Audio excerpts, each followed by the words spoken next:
The following video contains scenes from Brazil. Viewer discretion is advised. 171 is an early access Brazilian GTA clone I decided to try out. Now you guys know how I feel about the GTA clone label, but it's pretty appropriate here. I think even the developers themselves are embracing the Brazilian GTA clone title, and it's hard not to see why. Their entire aesthetic is a direct inspiration of GTA. The art, the UI, the gameplay, the trailer, it's a bit on the nose, and yet I'm not even seeing any criticism for this. In fact, it seems to have garnered a lot of positive attention for being such a blatant rip on GTA style. People just want another GTA that bad. But does it live up to GTA? Let's find out. Oh shit. Oh shit. Upon being loaded into the game, there's no guidance given for what to do. No context for who you are or why you're here. So I guess you're left to carve out your own path in this world. But no, there's no campaign of any kind at this stage in development. So what is there to do? Well, there's these odd job activities you can play, like deliver the package, deliver the drugs, deliver the pizzas? Most of the activities that appear on the radar are some variation of the same delivery activity.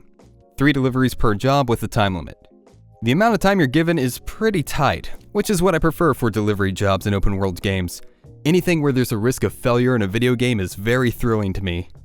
Yeah, I'm digging pretty deep to give this game credit. These activities fucking suck. It doesn't help the vehicle handling is exactly how you think it is, and when it's a race against the clock, you feel it that much harder. Eventually, I kind of lost my mind, and rather than actually do any of the activities in the game, I made it a point to kill every NPC involved with them. Gunplay is very fun. I can't believe I'm saying that, but having recently just played an open world shooter with unimaginably shitty combat, 171 gets it right. Shooting waves of cops and hostile thugs feels the best out of everything this game is trying to do. I shot a dude in his spine and he dropped to the ground and was still alive but all paralyzed and shit. Had to shoot him again in the head to actually get him to drop his gun. I don't know, that might have been a glitch, but it was a pretty great moment. And well, that's about all I have to say about the game. I went into this game expecting to talk about a lot more, but there's really nothing more to it. Maybe except finding some nook and cranny open world stuff that I most certainly missed. You can do everything this build has to offer in the span of 30 minutes, and for $30, there's just not enough here. That goes without mentioning the bugs this game has. You can get clothes for free by previewing them and closing the menu. You can get infinite money by robbing the same person over and over again. The timer ran out on a delivery one time and it still let me win. Hijacking cars can occasionally crash the game. Drifting often defies the laws of physics. Every feature has its own little quirk about it. But I think worse than anything is that the game is just horribly optimized. There's like 1 gigabyte of video files just for the main menu. And while playing the game, my computer almost caught fire. I've never played a game that completely choked my CPU and made the fan scream an ungodly cry. There seems to be a lot of love for this game by Brazilian gamers, and it's been praised for its authenticity in regards to the map and cartel-related scenarios.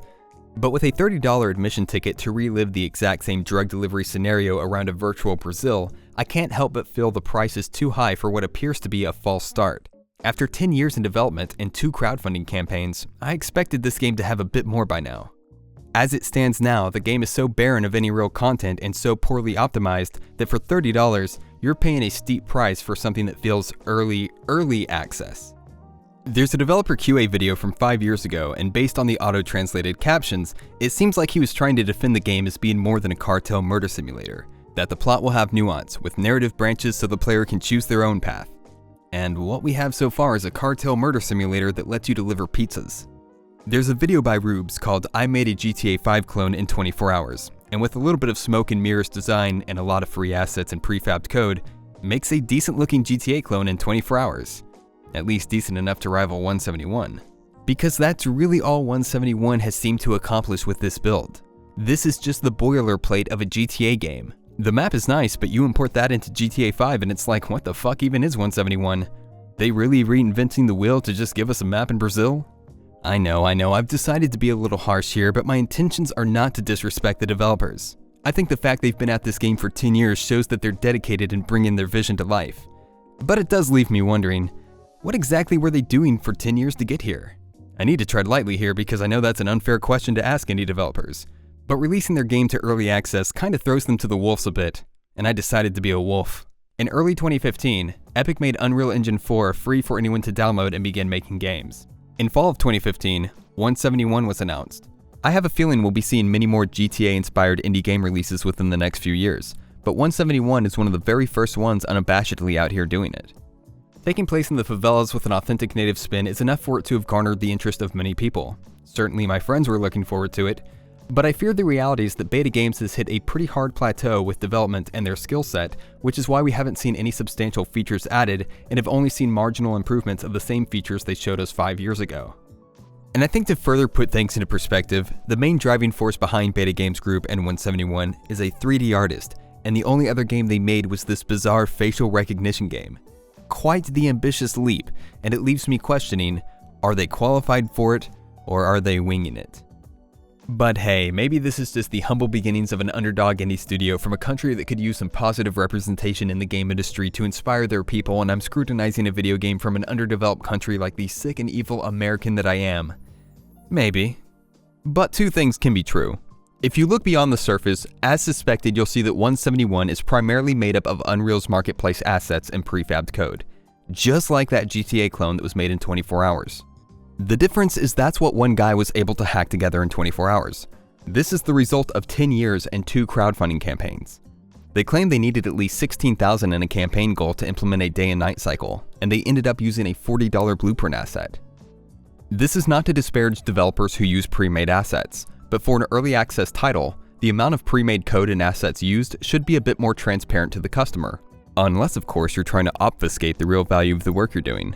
The little bit of code that is original is frankly terribly designed. People deserve to know that they're paying $30 for a game that doesn't even really have programmers, that doesn't even really have animators, where 80% of the game is outsourced to pre-made Unreal Marketplace blueprints. At some point in indie game development, a line has to be drawn. You're no longer paying for the value of someone's skill as a developer, you're just paying for someone's collage of assets they found and cobbled together, something that takes almost no effort to replicate when the game design elements are abstracted for anyone to reuse. To reiterate, I have a feeling we'll be seeing more and more of these kind of games flooding the early access market. In fact, this whole experience with 171 has inspired me to follow my own creative dreams. Here's a cool robot game I made. Well, actually it's the third-person demo included with the Godot engine, but I won't tell you that, and I hope you don't find out either. I did import this box I modeled in Blender, and I personally think that's worth a lot. It took me 8 whole weeks to figure out how to import this model. Such is the perils of being a humble self-taught indie dev. But if you fund my campaign and give me $30 now, I promise in 2 years we'll have a true community-driven Ratchet & Clank clone. Of course I'm not going to use that money to hire programmers, artists, and animators. I'm the developer here. I need snacks to eat while I copy YouTube tutorials of the plugins I just downloaded. Eventually I'll claim that we weren't able to reach the right amount of funding to continue the project, and I'll use the game as a nice showpiece for my resume. Teamwork makes the dream work. With all that in mind, I'm going to err on the side of caution and say these guys aren't scammers, but they are absolutely naive and irresponsible to crowdfund a game they're incapable of making. At the end of the day, it's still an early access indie game, so I do feel bad about kicking sand in their face a bit, but I feel like they have a lot more to prove before the value of this game is worth the price. Support the developers if you like what they're doing, but keep the information of this video in mind before you do. I'm just looking out for you guys. I want you to make good, informed choices for yourself. And until next time, thanks for watching.